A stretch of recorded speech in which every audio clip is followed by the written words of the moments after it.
Get ready for trending news and entertainment. This is Daily Flash with your hosts, Andrea Jackson and Mitch English. The fun starts right now. This is Daily Flash. Hi everyone, I'm Andrea Jackson. I am Mitch English, and we welcome you to Daily Flash. Kick us off the week here. Very excited. We got the floor crew there, and we got James. Sweet baby, how are you, my man? I am. I'm so excited. I missed my Starbucks this morning. But, you know, it is what it is. But I have a word for you. Okay, what is it? What's our word today? Interminable. Okay. Interminable. Interminable. Which means? Right? Which describes things that have or seem to have no end, especially because they continue for a long time. Much like this bit that we're doing. So, using it in a sentence. Please use it in a sentence. The family played games to pass the time during the interminable wait for their delayed flight. All right, interminable. If I look at the image on the screen, there's James in person, and there's James on the screen. That's interminable. Keeps James. going on. Keeps going on Makes and plenty on of and sense. on and on. All right, we will try to use that in a sentence today. To my right is love the non-interminable Matt Doolittle. The one and only. Yes, to see all the interminable Daily Flash stuff, you can go to our website at dailyflashshow.com, click on all our social medias, like, share, do all that fun stuff, and send us a note, flash@dailyflashshow.com. Thank you there, Maddie. Okay, question for you guys. Have you ever taken a work trip and brought a friend or a family member with you kind of on the down low? Yes. Meaning like they didn't know? They didn't know, kind of or like the you kept it boss? sort of secret. Yeah. Yeah, I have. I've done And that. why? And why? It was my son. I took my son with me out to LA one time, and though it was kind of welcome, they're like, "Yeah, you can do that," but you know, even so, I just have a memory with Yeah, him, I did you guess. feel weird about it? I did, yeah, because I probably acted different. I didn't buy and do the same things I would normally have done. Yeah. All right. James is like, yes. It was like a mullet. Business in the front, party in the Party in back. the back. Oh, is that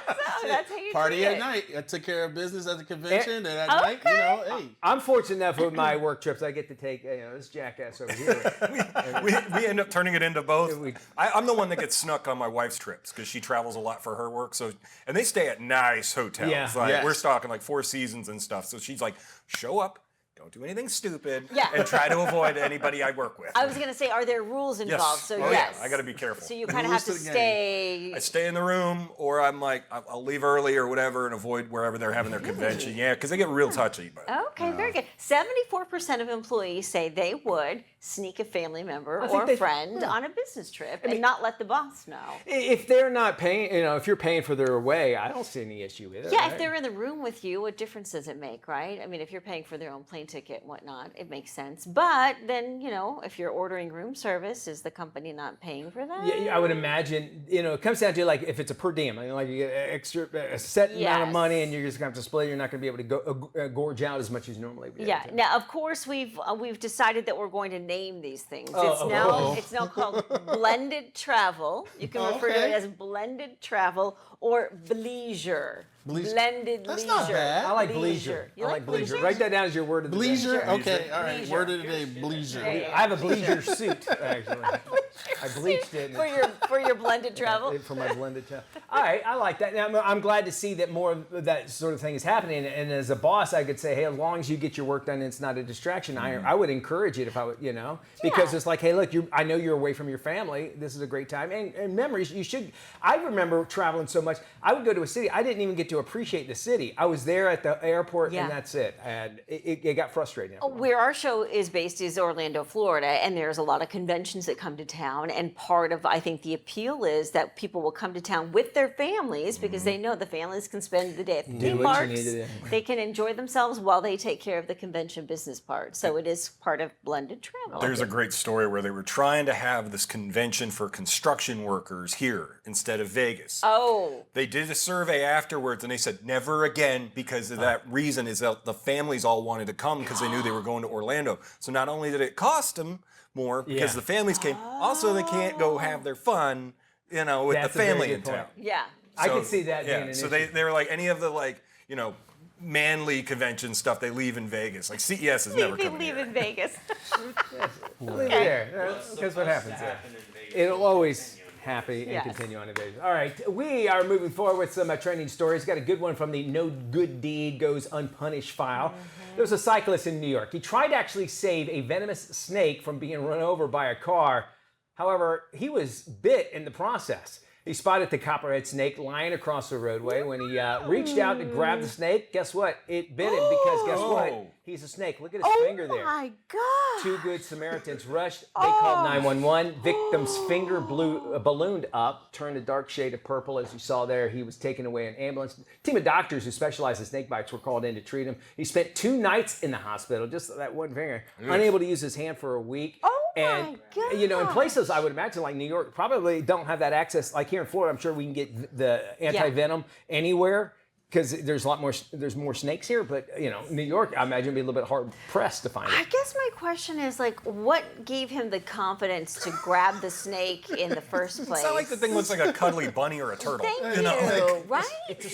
So you don't feel bad for him, is what you're saying? No, for the snake, I don't. I feel bad for the snake. What is that? There's an old Indian proverb that says, you know, this guy, I'll make it succinct. Indian goes to the top of the mountain, there's a snake there, tells him to break down 3 or 4 times. The guy's, come on, just take me down. He takes the snake down, takes him down to the bottom, snake bites him. So why'd you bite me? He goes, you knew I was a snake. Yeah. Right? So if you go and pick up a snake, you know, expect to be bit. That's why I stay away from him. Yes, He I did it for know. social media. For social media. He did it You're for the probably clicks. right. That's the truth of the matter. He can't point to a new one now because his finger looks like Fred That Flintstone. poor snake. Yeah. He probably got run over by a car anyway.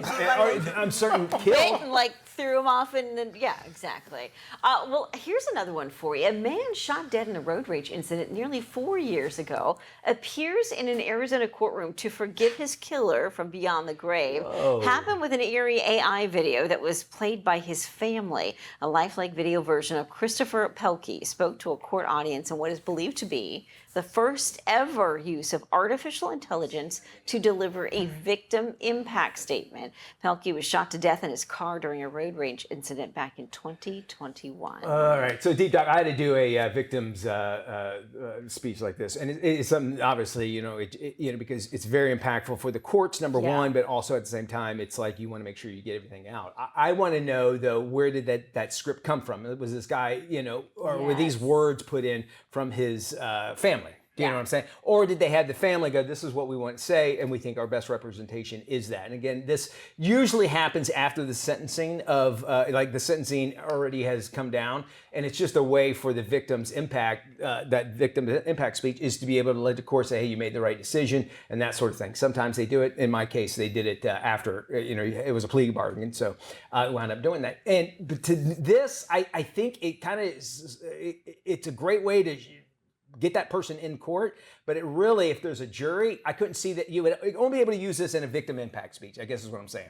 After sentencing. After, because going back, I think the other day we were talking about dogs, like the tone and voice and body language and everything, that's what juries kind of pick up on. If it stays in that realm of it, I don't see a problem, but using that as video witness, it would be extremely dangerous. I don't think they're ever going to allow that. I hope not. I hope not. You But never now it's in know. the court system. Yeah. I mean, that's what we all the said. thing. We never thought it would happen. And But this is in a way kind of putting your foot in the door, right? And That's what I'm saying, right. Opening up the opportunity for them to use this in court, to use this as, you know, a reenactment, so to speak. I mean, yes, you're saying that you were able to do that after sentencing, but there are some courts in some states that allow the victims to speak before the sentencing, so that could affect the judge's decision to make the sentencing. Who's to say that this won't happen? And then, of course, you've got parole boards that are listening to people who want to get out of prison, and who knows if they'll be using those AI victim impact statements in front of a parole board to determine whether or not they let out someone. courts and laws are based on precedents, meaning if any kind of thing that's happened inside Case of a courtroom, law. case Yep. law. Thank you. And so, if now that this is introduced, and that's why I'm saying if we keep it on what it's being used for now, I can see it being extremely impactful. Sure. By all means. However, there's no emotion involved in that. Do we know if that guy gave forgiveness or where he was at? Because this came from somebody else. It's almost like hearsay if you think about it. Yeah. But I can appreciate appreciate the impactfulness of what it was. Right, because the family is speaking for him, on his behalf, through him. Right. Which and is so bizarre. who would have thought we would ever have to worry about this? It's scary to think about it. But like Matt said, let's hope that it never does get into it. Kind of what Andrea said. When we've already seen this with AI over the last year, it's already out there. Good luck trying to put that back in. And once it keeps going, it's going to keep going because there's no regulations on it yet. And we've seen what happened with social media. So that this will keep evolving. Right. Once the genie's out of the bottle, good luck putting it back in because we're past that point. Yeah, I'm just thinking of where does it stop? There's so much technology that is infiltrating everything. It's going to be legal. So and also AI can look back on court and help out. I can see help out in different cases. We want you to stick around. Please do. We're back right after this.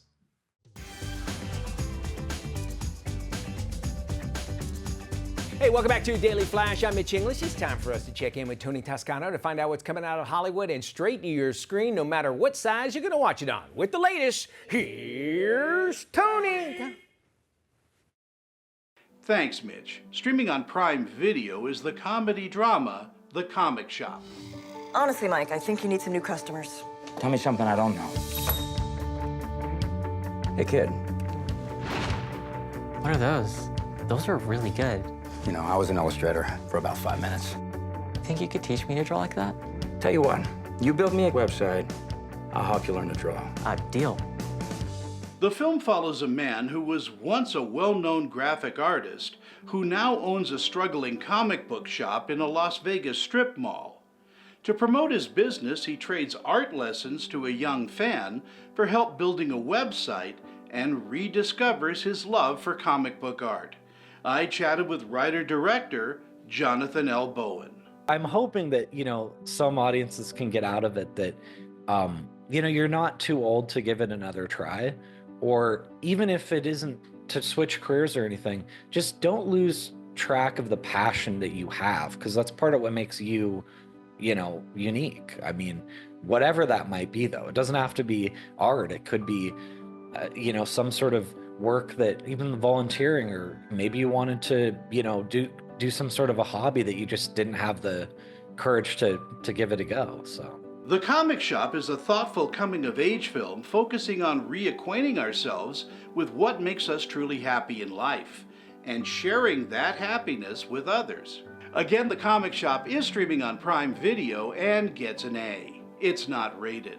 Also on Prime Video is the conversational comedy Group Therapy, where several top comedians share their stories. To be clear, I am not a therapist. We got chosen as the mentally ill comedians to be in this. From all around the world, we stuck out. I failed 3 grades, dropped out of high school. I was voted least likely. I've been running with it ever since. I have a serious sleepwalking disorder that got so bad that I actually jumped through a second-story window like the Hulk. Celexa, Effexa, Zyprexa. I think my doctor just said, let's try drugs that rhyme.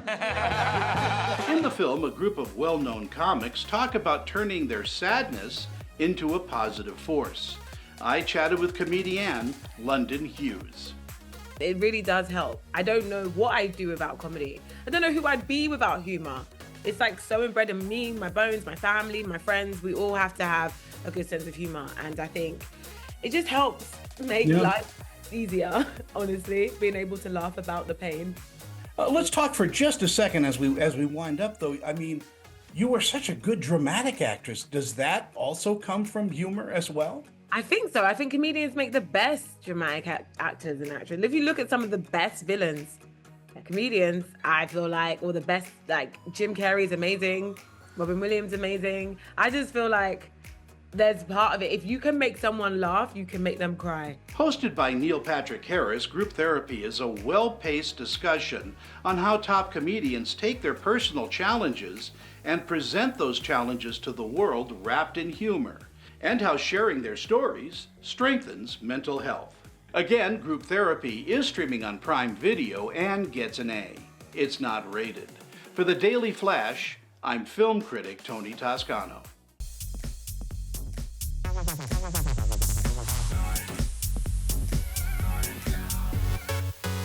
Hey, it is time for us to Get Flash. This is where we get questions from you, the viewer, and then we share our reactions to it, our thoughts. Each one of us will get about 15 seconds to sound off on the story. We want you at home to be a part of the conversation. Share your comments with us. So here we go. Our first viewer asks, should I get flash for telling my sister I will not be her maid of honor since she didn't come to my wedding because her dog died? My sister and I have always had a complicated relationship. I think she is emotional and dramatic, and she was supposed to be my maid of honor, but 2 days before my wedding, her dog died and she didn't show up. So she says she missed one of the biggest days of her life. She had no maid of honor. Am I wrong for doing the same to her? Mitch. All right, you know, you're going to be sisters for life. If you guys remember my wedding, our maid of honor took off. It was like, She was missing in action. And I got to tell you, Liza was the coolest about it. She's like, all right, whatever, okay. I mean, yeah. And then her sister stepped in, which is interesting. But keep in mind, now that can never be fixed whatsoever. You didn't go to each other's wedding whatsoever. And you know what? Bury the hatchet. If you're going to do it, well, I'm just going to teach her a lesson. You're not really teaching anybody a lesson. You're just missing out on an opportunity that you could share with your sister. Oh, that's a good point. Maddie. It depends on how special the dog was. I mean, come on. Matt's worried about the dog. Sometimes we like our animals a little more than our people. So, but I mean, if this is just going to hover over them going forward, especially if they have kids and stuff, and you want them all to be a part of the family, so she needs to just get over it. But it sounds like they've always had a complicated relationship, so maybe it's one of those where you just sort of keep your distance and you just say, you know what, let's check in with each other once a year, say hello, do our pleasantries, and move on. I want to add a caveat if there's in there. If it's an open bar, don't go. Because you're going to be... Things will be brought up from 20, 30 years ago. Or there's going to be a fight. Yes. Or do go and make sure everybody's got their cell phones out because you can sell them. Yes. There's going to be a fight. You're right. You're going to be on the do not sail list.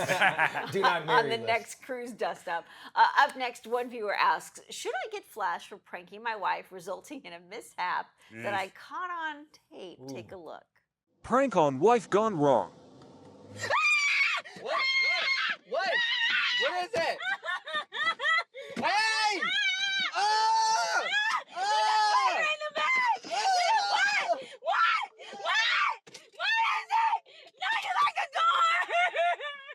Well, if you can't tell by the video, a husband who knows his wife does not like bugs put a fake bug in the visor above her seat. When she let it down to use the mirror, bug fell out, sending her into a panic. Okay, she's going to remember that by all means, and they put that back in the memory. Keep that in mind. You might have got a lot of people online. Never prank your wife. I learned the hard way. I think it was fake. Yes. She seemed pretty planted, freaked out. Yeah, I did look that. More flash after this.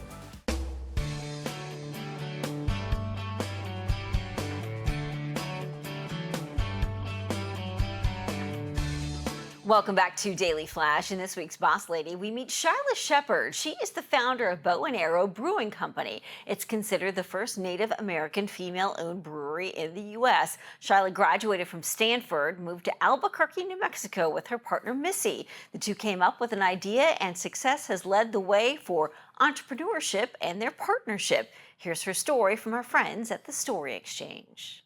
Fortunate to be at Stanford every day. There's a Native American community center. There's a lot of commonality regardless of, which reservation you come from. We actually met at the community center in the computer lab. We started, dating. We've been together ever since, so it's been over 20 years. Missy and I both kind of connected on our appreciation for craft beer, learning about yeast and the ingredients, the history, the geography, the science of craft beer. I think it really sparked our interest and curiosity.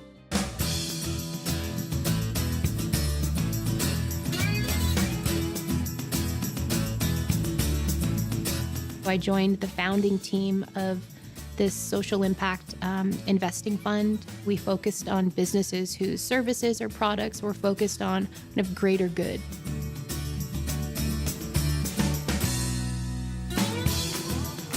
For the most part, craft beer, it's pretty homogenous in terms of,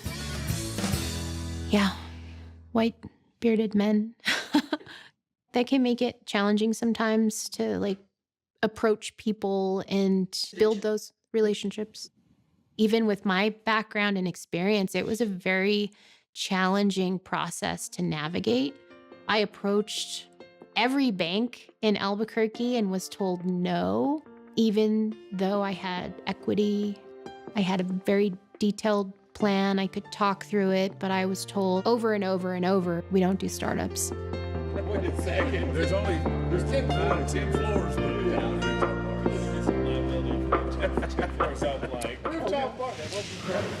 All right, so these shirts are doing really well.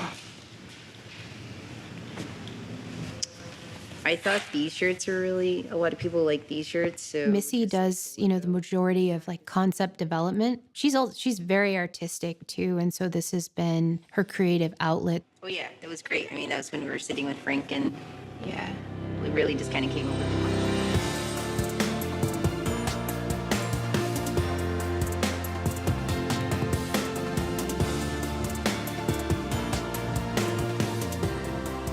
We now source our blue corn from Tamaya or the Santa Ana Pueblo. We always highlight where our corn comes from. It means a lot to us that we're also doing business with another, native-owned business as well. So that's something that really aligns with our core values. So we do custom grinding. We do all 23 tribes in the state of New Mexico. Every tribe is different.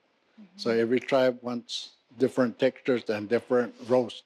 So we do that, and that's what we use this La Milpa for. So for our coarse grind, does it run through just this one then? Yes, it does.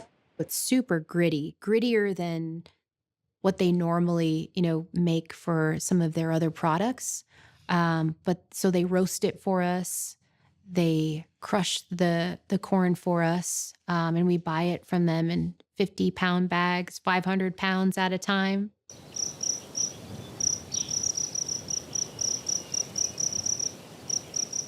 It's been just a lot of fun when we are working with unique ingredients or introducing fruit. We have an orchard at our home that we've been tending to. The peaches ultimately ended up in a traditional golden sour beer. It's actually on draft right now. It is a taproom exclusive and one that we're very proud of.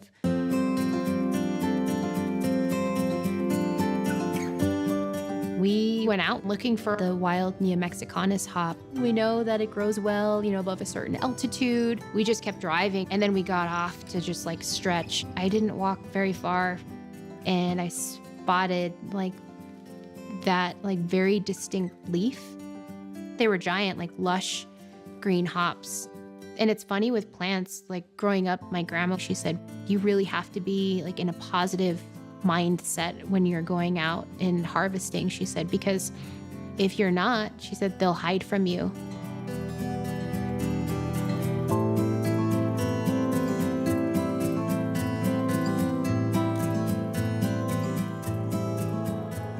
We're revisiting and wanting to learn how to carry forward methods of native agriculture and growing practices. What we've realized now is climate change and things, a lot of that native knowledge and history was really rooted in science. And I think we're now kind of rediscovering and relearning that. And I think that's a really exciting thing to see and to be a part of.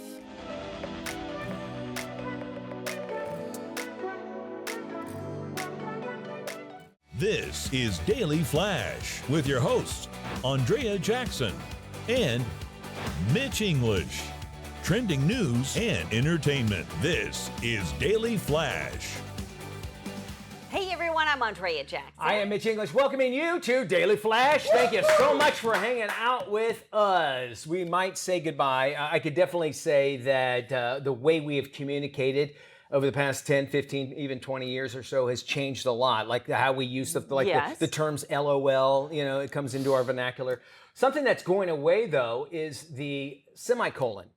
They did, especially in younger writers. So like when you're reading books, maybe that might be 20, 30 years old, you'll see the semicolon more often than you would today.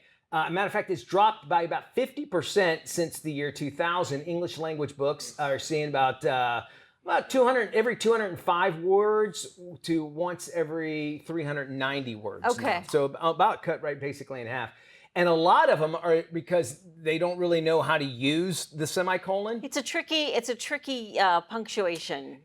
Yes. So the definition of a semicolon is indicates a pause, typically between two main clauses, is more pronounced than and indicated by a comma. So you'd have a semicolon. Well, they're attributing a lot of this to Kurt Vonnegut, who is a famous author and such. He came out about 20 years ago and said, listen, and this is his direct quote, okay? Do not use semicolons. They are the transvestite hermaphrodites representing absolutely nothing. All they do is show that you've been to college. Oh. Okay, that's what he had said, right? So by saying that, it makes you look like a smarter writer if you don't use it, according to Kurt Vonnegut. So they're saying it's happening. Some people say it's overthinking and it leads the audience. I don't think any of those. It actually helps.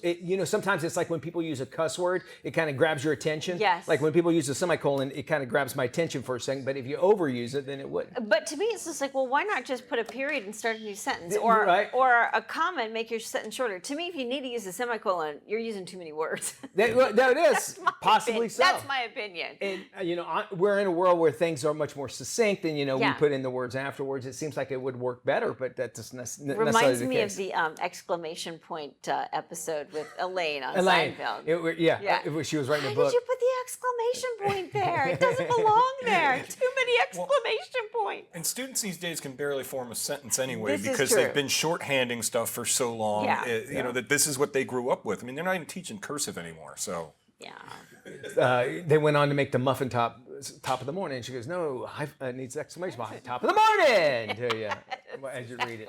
So do you still use it or not? I think the only places that I really have seen the semicolon is when it's followed by a parentheses afterwards and turns into a smiley face. Yes, that's the only time you yes. ever see something like that. That's a good point. Isn't that the wink? The wink one. Face? Yeah, yes, the wink of one. course. Here's one from the No Good Deed Goes Unpunished file. Cyclist in New York tried to save a venomous snake from being run over by a car and was bit in the process. He spotted the copperhead snake lying across the roadway, and when he reached out to grab him, the snake bit him with precision and speed right on the hand. Two Good Samaritans rushed to help and called 911. The victim's finger ballooned up and turned a dark shade of purple. That looks horrible as he was taken away in an ambulance. Team of doctors who specialize in snake bites were called in to treat him. He spent 2 nights at the hospital. Can you believe 2 nights? That and is was a long unable time. to use his hand for about a week. And just leave snakes alone. That's what I do. I don't get anywhere near them. Exactly. We had that cobra in the studio last week. It's not like a copperhead looks like a good kind of snake, too. It's not. The thing looks like it's gonna bite you and it's gonna hurt and it's gonna fill you up with venom. Yes. I've said if it's a twig and it looks like a snake, I don't even get near that, because it'll turn on you. I remember walking the dogs, and it had rained. It was one of those big rainstorms we got here, and I was crossing over a wooden bridge that was above water. A giant water moccasin went right, and I almost missed it because I had my head down. I was probably on my phone listening to whatever, and I looked up for just a hot second, and I saw this thing like move across, and I stopped dead in my tracks. But I would have walked right over the damn thing, and it probably would have bit us. They're territorial. Yes. They'll go after you. So think about that. Something we have to worry about here in Florida. I don't think anywhere else. No. Maybe in New York. That's why. Who would have thought that a copperhead snake would be in there? We do have a couple snakes in the studio, and that's James and Matt. Snakes on the plane. No wonder what's going on. More Flash after this. Stick around. We love all the animals. Just not very crazy about snakes. Hey, well, summer is in full swing. Many parents around the country are starting to plan ahead and think about back-to-school fashion. Fashion influencer Jenny Lopez joins us with the scoop on all the hottest looks and how to get amazing style at great value. So, Jenny, what is hot for back-to-school fashion right now? Well, all this cool stuff you see here, it's from All Navy. You know, they have the whole family covered with the style that kids will love. Quality that parents can rely on. This year, sports are having a major influence on kids' fashion, both for kids who love to play and the kids who love the culture of it. You'll see lots of influences from basketball, soccer, and court sports like tennis and pickleball. Think cool enough for school, but functional enough for practice and the playground. So, Jenny, any other great trends in kids' clothes to look out for?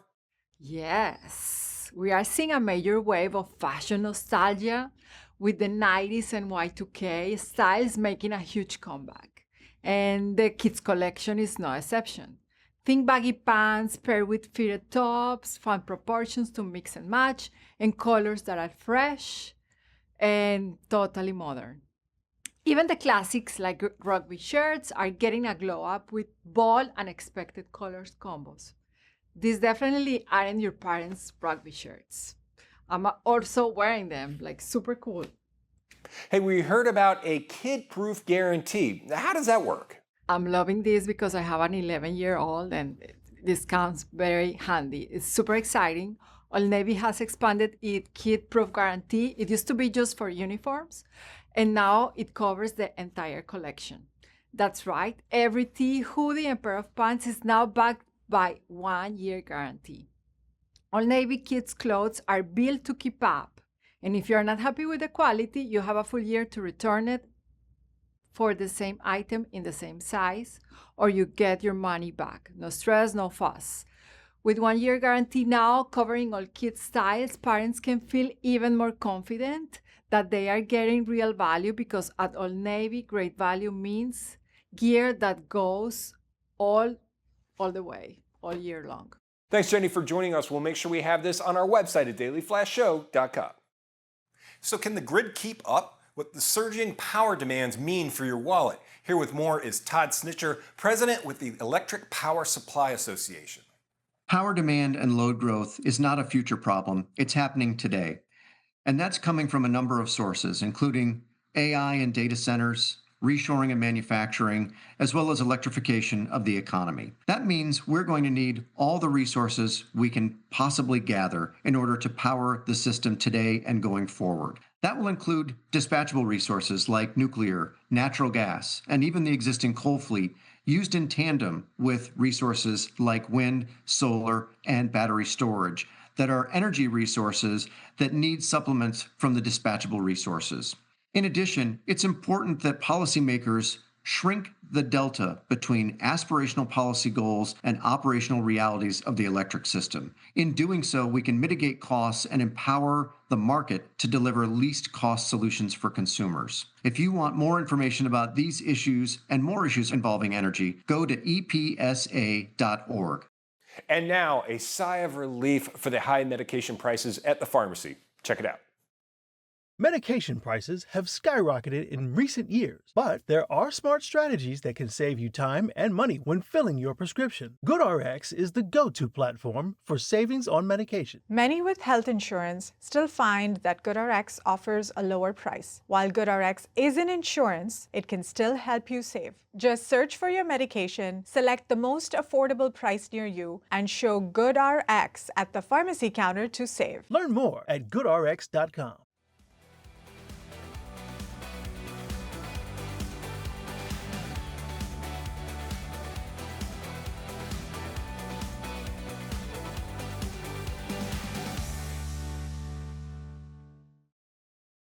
Well, with nearly 2 decades of Army service and hands-on leadership in natural disaster preparation and response, Lieutenant Colonel Nate Wiender, Deputy Commander of the New Orleans District U.S. Army Corps of Engineers, is here with guidance on how to be ready for what's going to be a rough weather season ahead.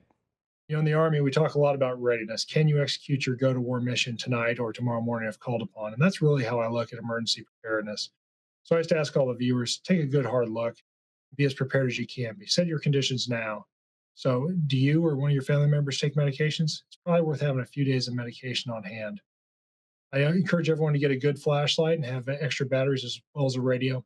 It's probably not a bad idea to have some form of USB portable charger so that you have that in case you lose power. With that, it's always wise to have a multi-day bag packed for you and every member of your family, just so you can comfortably get through if you do have to evacuate.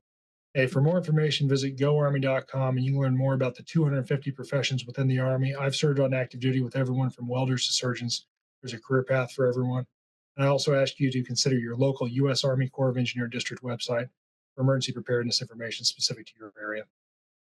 Product of the Year is the world's largest consumer-voted award for product innovation, and once again, it's helping shoppers cut through the cluttered store shelves to find the best products for their family. Just look for that familiar red seal. Joining us to reveal their 2025 awards is Emmy Award-winning broadcast journalist Michelle Park. Hi, Michelle. Hi, Matt. How are you doing? So, Michelle, tell us about the Product of the Year and how it all works. Yeah, so Product of the Year is that red seal, just like you mentioned, and it's determined by the votes of 40,000 real American shoppers. It's really changed the game of shopping by awarding brands for best-in-class innovation, and it truly guides shoppers to the best products on the market. All you have to do is look for that red seal. And as you can see, I have a bunch of the products right here in front of me. We have everything from home and personal care to food and beverage to lots and lots more. Michelle, can you take us through some of the winners? Sure. So starting with something delicious, Castello whipped dips, which include a premium range of dips made from imported Danish cheese and natural herbs and spices. They have a creamy, light, and airy texture. They're perfect for dipping, snacking, pairing with recipes. And they're available in 3 flavors. So we've got garlic and herb, cracked pepper, and paprika and chili. Also, they contain no artificial flavors, preservatives, or stabilizers, which is great. Now, for cheese lovers, I don't know about you, Matt, but I'm a cheese lover. We've got Savor It cheese crisps from Aldi. They are a crunchy, protein-packed snack, and they're made from 100% real cheese. It also comes in cheddar or Parmesan.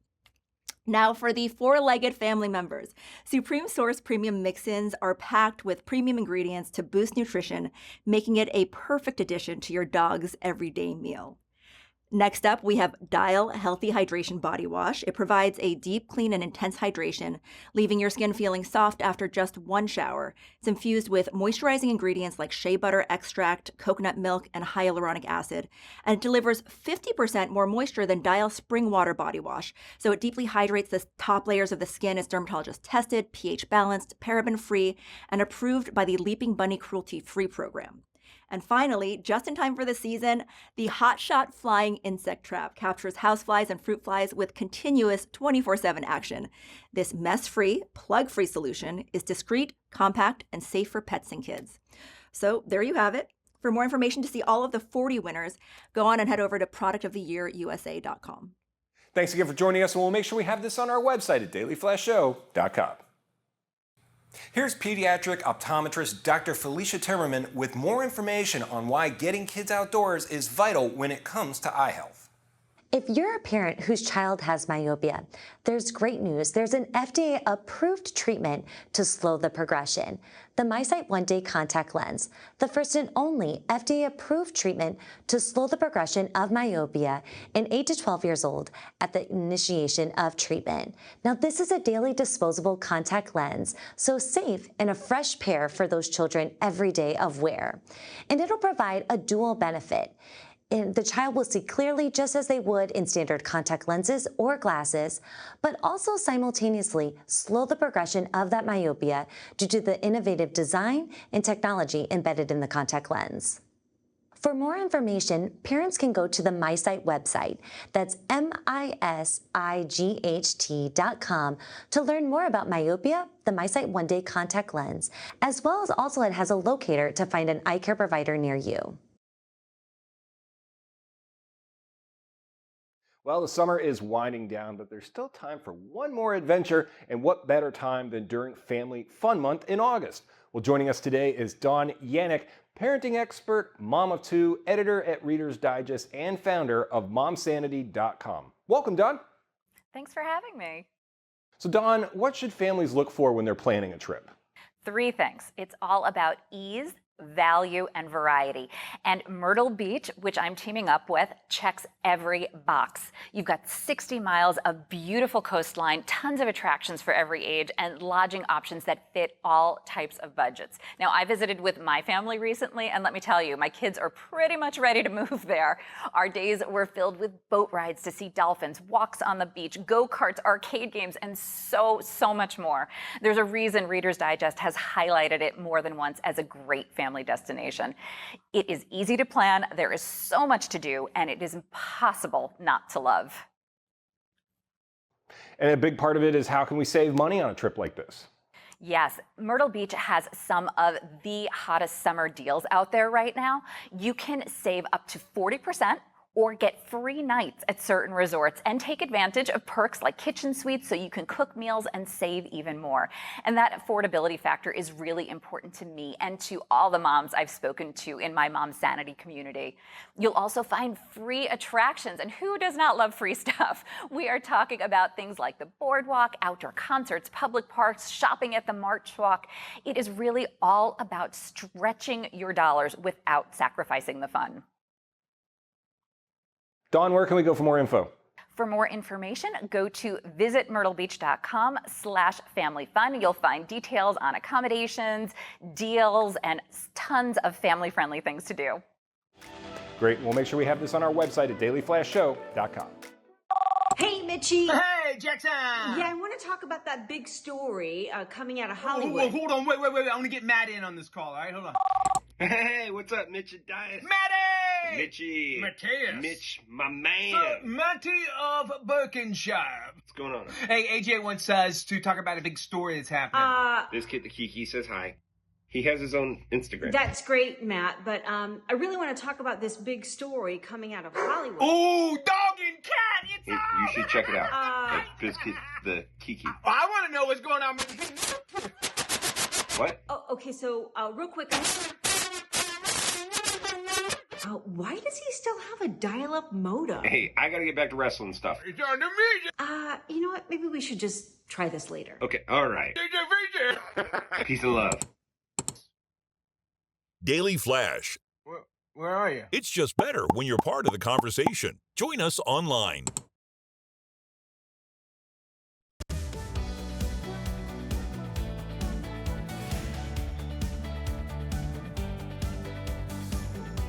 Hey, welcome back to Daily Flash. It's time for us to take a look at the lifestyles of the rich and famous, and we're going to dive into some celebrity real estate. We start with a taste of Hollywood and California's Paso Robles wine country. Check out this 160-acre villa called San Juliet. The sellers of the estate are the Emmy Award-winning producers of American Idol, Ken Warwick and Nigel Lithgow. They purchased the property for $5 million back in 2005, then invested more than $12 million to tear it down. In its place, they built two 3,700-square-foot Tuscan-style villas. In addition, they added a tasting room, kitchens, a pool house, and replanted the vineyard. There's currently a 94-acre vineyard along with winemaking facilities, and there's an additional 34 acres of land that is currently unused. The producers want to sell to spend more time with family. Isn't that stunning? The landscaping of that, man, is just amazing. Look at that. Our buddy David Duchovny, he wants to believe that he's actually going to find a buyer for his Malibu beach home. The leading man of the X-Files and Californication just listed his longtime Malibu home for $12.5 million. Wow. The luxurious custom-built residence comes with a one-bedroom restored train caboose, believe it or not. It's where he actually wrote his 2021 novel, Truly Like Lightning, and records his podcast, Fail Better. The three-bedroom main house spans about 3,500 square feet on 1 acre of land. The ultra-modern home features polished concrete floors, soaring ceilings, and large glass doors. The open concept living space, which Duchovny crowned basically his favorite space in his home. It's actually lit up by recessed lighting and skylights, as well as a wall of glass doors that connect the home to the outdoors. Primary suites, sliding glass doors actually open up to a backyard with a lap pool, jacuzzi, outdoor shower, cold plunge, as well as an outdoor kitchen and fire pit. You would never leave that. No, why? Why would you need to, that right? outdoor space is amazing. In Houston, an enclave of 11 homes fully powered by Tesla technology is drawing interest from buyers. Inquiries from all over the globe are flooding in. Nestled in the Oaks of a quiet neighborhood, these properties boast the company's solar roof tiles, power wall batteries, and electric vehicle chargers. Together, they offer a lifeline of continuous electricity in a state plagued by power outages with an aging electric grid. The homes priced in the mid-$500,000 range exceed Houston's median home price of around $365,000. This is another big win for Elon Musk as they create this Tesla community. It's amazing where we're at now and the technology catching up to it. That does it for our show. Y'all take care. We'll see you when we look at you. Bye-bye.